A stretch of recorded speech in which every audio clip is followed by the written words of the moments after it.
Assalamualaikum. Salam Seri Bintang. Salam SK Jalan Bintang. Sekolah berkualiti, negara sejahtera, kedai terhebat, ilmu manfaat. Salam Sarawak maju makmur. Salam segula sejalai dan salam menjulang pendidikan negeri Sarawak. Fly kenyalang fly. Fly high. Saya Dayan dan saya Aire. Kami dari Star TV.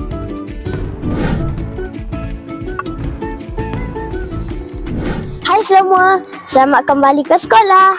Pejam celik. Dah masuk minggu pertama persekolahan untuk sesi 2026. Nampaknya sekolah kita kembali hidup dengan suara murid-murid selepas cuti panjang. Betul tu Dayan, macam-macam ragam yang kita boleh tengok minggu ni. Ada yang seronok jumpa kawan, ada yang sesat cari kelas dan tidak ketinggalan ragam murid tahun 1 yang baru menjejak kaki ke alam persekolahan sekaligus menjalani program transisi tahun 1 selama 4 minggu.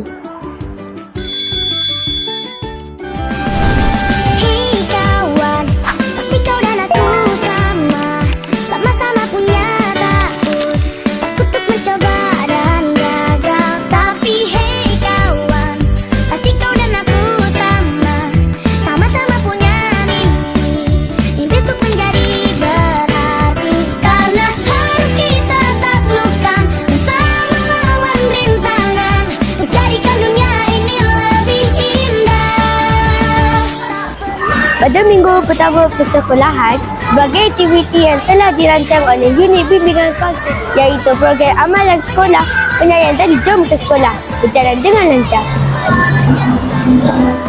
Program ini dirancang untuk mewujudkan suasana sekolah yang penyayang iaitu Caring School, menyerokkan dan selamat agar murid-murid merasa teruja untuk hadir ke sekolah.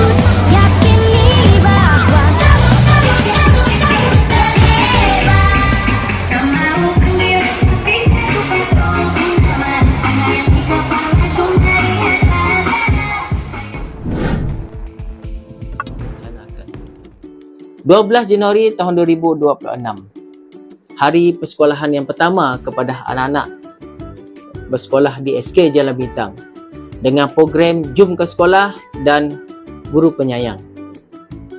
Pada minggu pertama sesi persekolahan, kita mendapati anak-anak kita dalam keadaan yang cukup ceria, cukup kemas, dengan semangat yang baru tahun 2026 untuk bersekolah dalam suasana yang aman, harmoni dengan pelbagai kaum yang bersekolah di SK Jalan Bintang ini.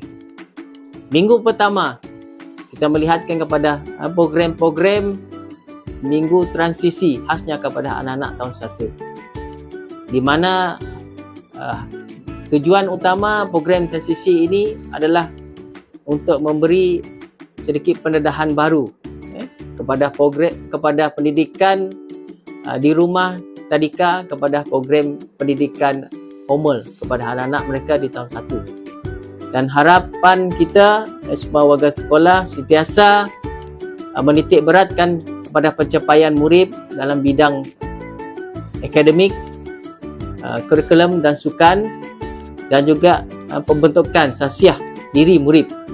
Sentiasa dititik beratkan supaya apa yang kita sasarkan akan tercapai. Karakter hebat, ilmu manfaat. Terima kasih banyak-banyak. Diharapkan program minggu pertama persekolahan ini dapat membantu murid-murid untuk memulakan sesi persekolahan baharu dengan semangat yang tinggi, emosi yang stabil dan minda yang positif. Pergi ke kedai membeli paku, singgah sebentar membeli duku. Selamat kembali murid dan guru, semangat baru di tahun baru. Burung kenari terbang rendah, hingga sebentar di pohon ara. Minggu pertama bermula indah, moga sekolah ceria sejahtera. Ingat kawan-kawan, datang dengan harapan, pulang dengan kejayaan. Sekian dari kami, Star TV. Facts not fiction.